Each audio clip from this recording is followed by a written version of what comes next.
வணக்கம். நம்ம சேனலுக்கு தொடர்ந்து ஆதரவளித்துக் கொண்டிருக்கும் நல்ல உள்ளங்களுக்கு நன்றி. தொடர்ச்சியாக ஆதரவு கொடுங்க. விஜய் அவர்களை ராகுலுடைய நெருக்கமாக இருக்கக்கூடிய பிரவீன் சக்கரவர்த்தி சந்திச்சிருக்காரு அவருடைய இல்லத்தில்.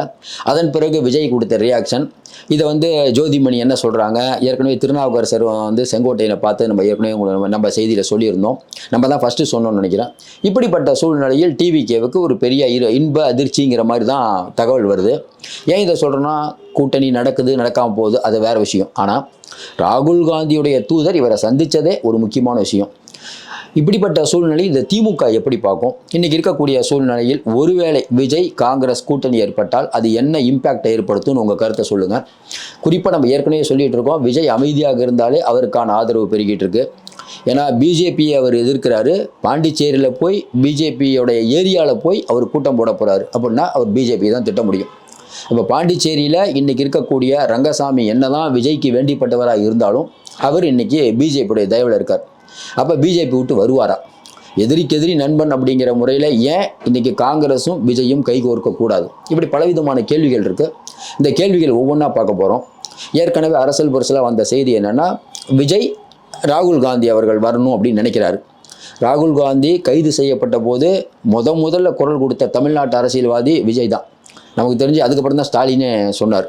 அந்த அளவுக்கு ராகுல் காந்தி அவர்கள் கூட்டணிக்கு வரணும் அப்படின்னு விஜய் நினைக்கிறார். இது சரியான ஒரு மூவ் கூட. இப்படிப்பட்ட சூழ்நிலையில் அரசியல் பரசலாக பேசிகிட்டு இருக்கும்போது அதுக்கப்புறம் என்னென்னா, செங்கோட்டையன் போய் திருநாவுக்கரசர் அவர்களை பார்த்தாரு. நம்ம அப்பயே சொல்லியிருந்தோம், என்னங்க பார்க்குறாரு, 2 அரசியல்வாதிகள் சந்தித்து கொண்டு இருந்தால் அரசியல் பேசாமல் இருந்திருக்க முடியுமா? முடியாது. அப்போ பேசியிருப்பாங்களே, என்னங்க ஆச்சு, விஜய் என்ன மனநிலையில் இருக்காரு? இல்லைங்க, அவர் நாங்களாம் காங்கிரஸ் வரணும்னு நினைக்கிறோம் அப்படிங்கும்போது ஏற்கனவே உங்களுக்கு ஜோதிமணிக்கும் இப்போ நம்ம செந்தில் பாலாஜிக்கும் சிறிய உரசல் ஆரம்பிச்சிருச்சு. கொஞ்ச நாளைக்கு முன்னாடி கரூரில் இருக்கக்கூடிய காங்கிரஸில் இருக்கக்கூடிய ஒருவரை கட்சியில் சேர்த்தது. அப்போ ஜோதிமணி வெகுண்டு எழுந்து அறிக்கையெல்லாம் விட்டது தெரியும். அப்போ காங்கிரஸுக்கும் இன்றைக்கி டிவிகே தயவு தேவை. ஏன் டிவிகேவை காட்டினா எக்ஸ்ட்ரா சீட்டு கிடைக்கும். அப்போ காங்கிரஸ் அப்படிங்கிறதுக்கு ஒரு துருப்பு சீட்டு இருக்கிறது. இந்தியாவையே கட்டியாண்ட காங்கிரஸ் இதை ஒரு அரசியல் கேமாக தான் பண்ணுவாங்க. இப்போ கூட விஜயை சந்தித்தது பார்த்திங்கன்னா திமுகவுக்கு ஒரு பெரிய நெருக்கடி. 2 நாளைக்கு முன்னாடி தான் ஜோடங்கர் போய் நம்ம ஸ்டாலினை சந்திக்கிறார். அப்போ என்ன சொல்ல வரீங்க? ஒரு பக்கம் இந்த பக்கம் சில பேரை விட்டு பேச வைக்கிறீங்க, அந்த பக்கம் விஜய்கிட்ட பேச வைக்கிறீங்கன்னா, விஜய்க்கும் இந்த பக்கம் திமுகவுக்கும் 2 பேர்கிட்டையும் எங்களுக்கு ஆஃபர் இருக்குது. குறிப்பாக பார்த்தா விஜய்க்கு இழப்பதற்கு ஒன்றும் இல்லை, இதில் திமுகவுக்கு தான் மெரசல். ஒருவேளை இன்றைக்கி கை விட்டு போவாதுன்னு உதயநிதி சொன்னார்ல, கை விட்டு போச்சுன்னு வச்சுக்கோங்களேன், திமுகவோட நிலைமை என்ன? இன்றைக்கி இருக்கக்கூடிய சூழ்நிலையில் வரக்கூடிய தேர்தல் அப்படிங்கிறது காங்கிரஸுக்கு முக்கியமோ இல்லையோ, விஜய்க்கு ரொம்ப முக்கியம். அப்போ விஜய் இறங்கி வருவது கூட ஒரு புத்திசாலித்தனமான அணுகுமுறை தான். ஏற்கனவே திருமாவளவன் அவங்க கூப்பிட்டாங்க, வரல. இப்போ திருமாவளவனுக்கே பேர் கெட்டு போச்சு. அப்போ காங்கிரஸ் வந்தால் அந்த கூட்டணி உடையும், அந்த மதச்சார்பற்றங்கிற போர்வை உடைஞ்சிரும். அப்போ சிறுபான்மை வாக்குகள் ஏற்கனவே நம்ம சொன்ன மாதிரி குறைஞ்சது 12%. விஜயும் காங்கிரஸும் சேர்ந்ததுன்னா கண்டிப்பாக 12% இவங்களுக்கு தான் வரும். அப்போ என்னென்னா, இது இல்லாமல் ஜென்சி வாக்குகள், அதுக்கப்புறம் பார்த்தீங்கன்னா காங்கிரஸ்னா காங்கிரஸுக்குன்னு பாரம்பரிய வாக்கு இருக்குது, அதுக்கு ஒரு 3% இருக்குன்னு வச்சுக்காங்க. எத்தனை சதவீதம் வந்தாலும் விஜய்க்கு லாபம் தானே. இன்னொன்று, பெரிய ஒரு மேலேருந்து டெல்லியிலேருந்து தலைவரோட ராகுல் காந்தி வருவார், பிரியங்கா காந்தி வருவாங்க. இந்த மாதிரியான அந்த தலைவர்கள் வரும்போது இந்த பக்கம் ராகுல் காந்தி, பிரியங்கா காந்தி, சோனியா காந்தி, விஜய் இவங்கெல்லாம் நின்னால் அது நேஷ்னல் நியூஸ், பெரிய நியூஸ். இன்னொரு அடுத்த கட்டத்துக்கு டிவிகேவை கொண்டு போகும். செங்கோட்டையன் வந்தது இவங்களுக்கு ஒரு பெரிய பலம். இது தாண்டி பெரிய பெரிய பலம் விஜயும் ராகுலும் ஒன்று சேர்ந்தது. நீங்களே நல்லா யோசனை பாருங்கள், ராகுலும் விஜயும் கைகோத்து வந்தாங்கன்னா தமிழ்நாட்டு கடமையை மாறும், அதிரும். அது காங்கிரஸுக்கும் இன்னும் நிறையா சீட்டு கிடைக்கும். காங்கிரஸ் விரிவடைய ஒரு வாய்ப்பு இருக்கிறது. காங்கிரஸை தெரியாத இப்போ இளைய தலைமுறைக்கு விஜய் மூலமாக இன்னொரு பெரிய மரியாதை கிடைக்கும். இதெல்லாம் இருக்குது. சரி, பிரவீன் சக்கரவர்த்தி என்ன பேசியிருப்பார்?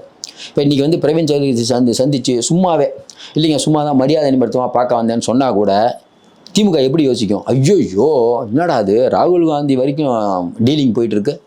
ஏற்கனவே 41 பேர் உயிரிழந்த விஷயத்தில் கூட ராகுல் காந்தி விஜய் மீது குற்றம் சொல்லவில்லை. கே வேணுகோபால் விஜய் மீது குற்றம் சொல்லவில்லை. இங்கே இருக்கக்கூடிய திருமாவளவன் தான் விஜய் அரெஸ்ட் பண்ணுன்னார்.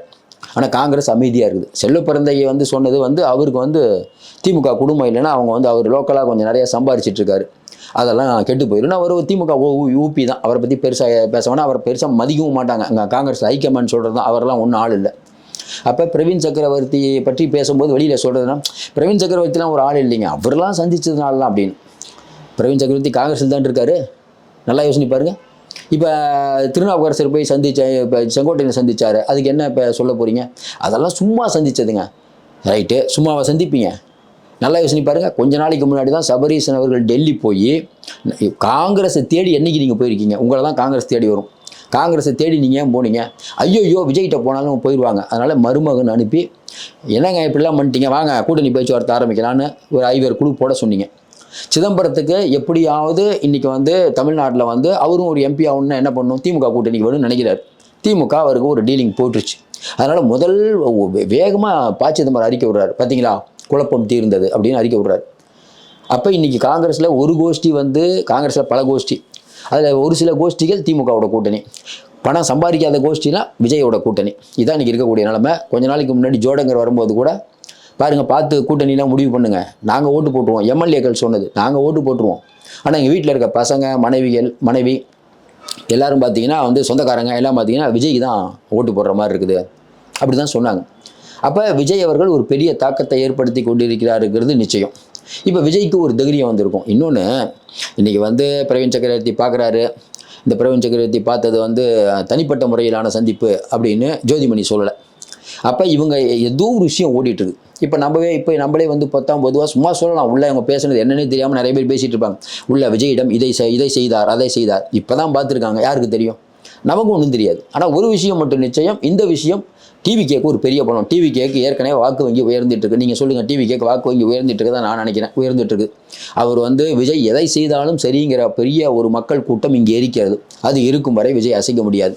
அப்போ ராகுல் காந்தி ஒரு முடிவு எடுப்பாரானா, ஏன் ராகுல் காந்தி அந்த முடிவு எடுக்கக்கூடாது? இப்போ நாடாளுமன்றத்தில் வந்து திமுக வந்து 22 எம்பிக்கள் பலம் அப்படின்னு நிறைய பேர் சொல்லிட்டு இருக்காங்க. பீகாரில் வந்து இந்த திமுக வந்து சனாதனத்துக்கு வந்து எதிரியாக இருக்குதுன்னு சொல்லி மோடி ஓட்டு கேட்குறாரு. தமிழ்நாட்டில் வந்து பீகார்லாம் வந்து துன்புறுத்துறாங்கன்னு இவங்களை காட்டி ஓட்டு கேட்குறாங்க. அதனால் திமுக அப்படிங்கிறது எக்ஸ்ட்ரா லைக்கேஜ் மாதிரி ஆயிடுச்சு. ஒன்று வேணால் இன்றைக்கி இந்த திருப்பரங்குன்ற விஷயம், பார்லிமெண்ட்டில் வந்து டாலருக்கு நிகரான இந்திய ரூபாயின் மதிப்பு